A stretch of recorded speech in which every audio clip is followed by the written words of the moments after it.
Hey you! I am excited that you took the time to stop by my channel. My name is Dion Grayson and I am a newly published children's book author.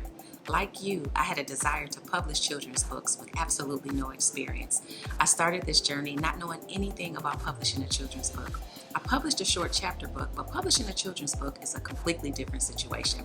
I took the time to study, I did some research, and there were still things that you just learn along the way.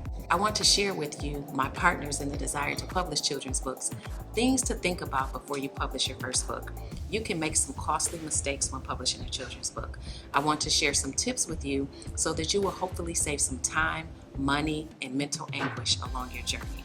I'm confident that you'll find at least one valuable lesson here that will help you unlock your next step. During the publishing process, I want to encourage you to keep going. It is indeed a process, but one that is very rewarding when you experience your audience with your book in their hands. These videos are in no order and meant to be tips to help you be successful. Take a listen, take notes, and apply what works for your publishing journey. And don't forget to subscribe and like so you'll be notified when the next video is available. Enjoy your journey.